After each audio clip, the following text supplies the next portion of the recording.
We're back, folks. We're joined by Ken Timmerman, one of our country's preeminent investigative reporters, among other things, nominated for the Nobel Peace Prize for his work on exposing Iran's nuclear program. He is the president and CEO of the Foundation for Democracy in Iran and one of the great champions of freedom for the people of Iran and opponents of what President Obama is doing at the moment that will probably ensure their continued enslavement and probably great peril for the rest of us. Ken Timmerman, I know we're catching up with you on vacation in the south of France. Thank you very much for taking a few minutes to join us. Good to talk with you. Thanks for having me, Frank. It's always a pleasure. Ken, you have been on this case probably as long as anybody and know as much as anybody, if not a great deal more, about what the Iranians are up to. Give us just sort of an overview of the advisability, or inadvisability more accurately, of doing the kind of deal President Obama is working on with a regime like that of Iran. Frank, this deal, which looks like it's going to happen by the end of this week, really has no strategic sense whatsoever. The United States had a winning hand built up from years and years of multilateral efforts under the Bush administration and continued by President Obama to build multilateral sanctions against Iran, which were really hurting not just ordinary people, but the regime. They were hurting the regime leaders because they hit them in their pocketbooks. They hit them financially. They prevented them from moving money through the black market to personally benefit from the sale of oil from the Iranian people.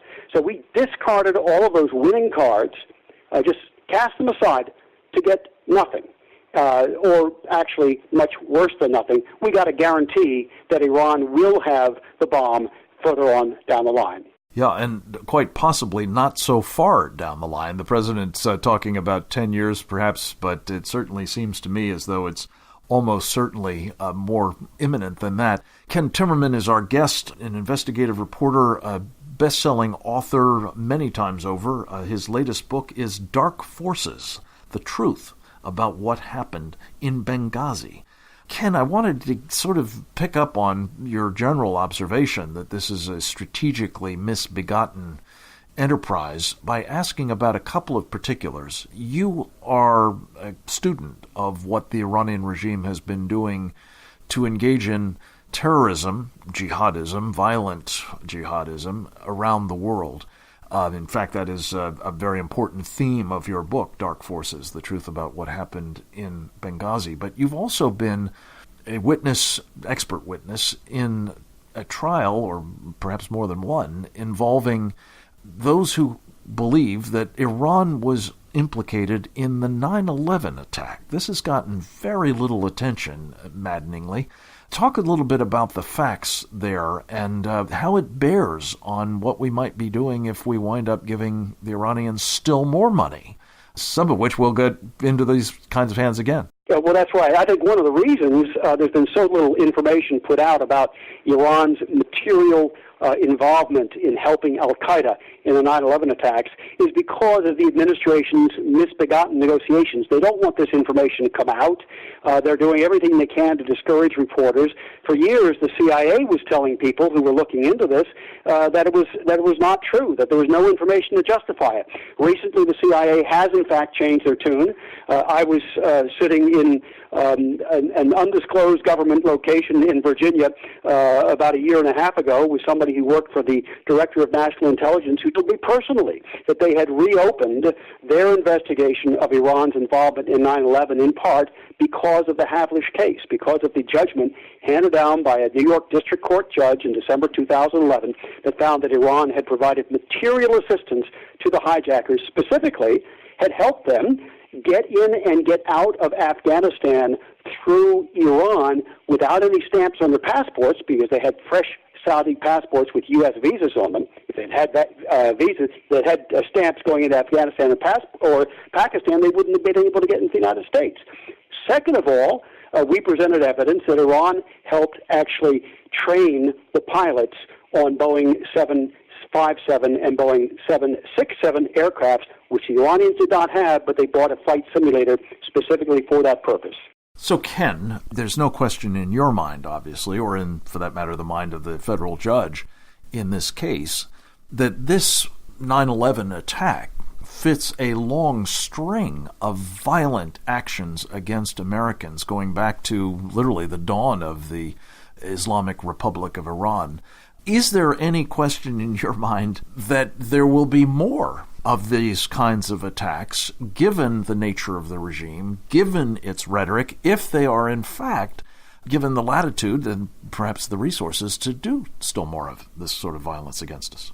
Well, it's clear, Frank, that the Iranian regime has never renounced killing Americans.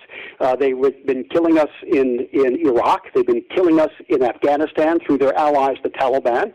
Some people have a hard time understanding that because the Taliban is of a different flavor of Islam from the Iranians.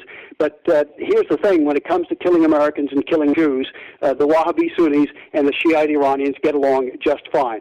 We've had many senior flag officers testify in Congress about Iranian aid to the Taliban, how Iranian weapons are getting into the hands of the Taliban, how the Iranians are paying the Taliban a bonus for every American soldier that they can kill on the battlefield. They were paying Karzai as well, the former president of Afghanistan. Those are things in the recent past. Also in the recent past is their effort to kill the Saudi ambassador in Washington, D.C. in a restaurant where, with a bomb, which probably would have killed tens or dozens of people who were there, including innocent Americans. The Iranians have never renounced this. They consider terrorism as their best weapon of foreign policy. If they can't hoodwink us, as they're doing in the nuclear negotiations, they'll just kill us.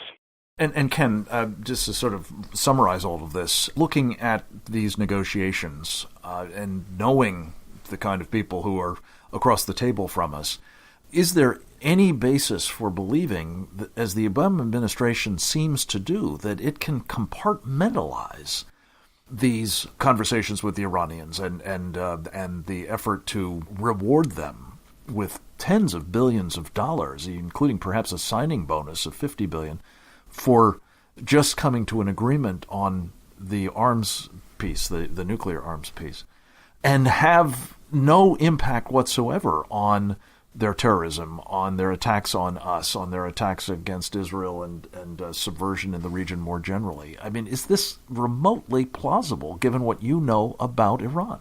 It's pure folly, Frank. And to tell you the truth, my Iranian friends and people that we deal with in the pro-freedom movement don't understand what America is up to.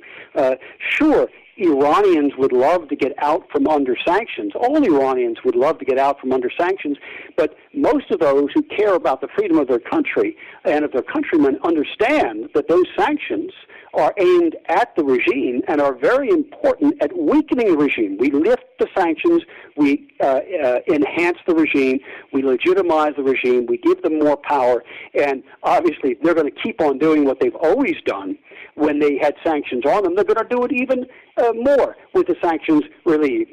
So their behavior, which we have objected to, is going to get, I believe, significantly worse over the coming years as a result of this very, very mistaken and tragic agreement. I fear you're right. We will know more soon, but we will certainly be fighting this on the beaches, fighting it in the streets, fighting it in southern France, as the case may be. Ken Timmerman, thank you so much for joining us. In addition to your splendid latest book, Dark Forces, The Truth About What Happened in Benghazi, your comments remind me of one of your previous ones, Shadow Warriors, Traitors, Saboteurs, and the Party of Surrender. Keep up the good work, my friend. Come back to us again soon. Safe travels. Next up, Rosemary Jenks, the Director of Government Relations at a marvelous organization. It's called Numbers USA, one of the preeminent thinkers in the battle space of the war for the free world that involves immigration, that and more straight ahead.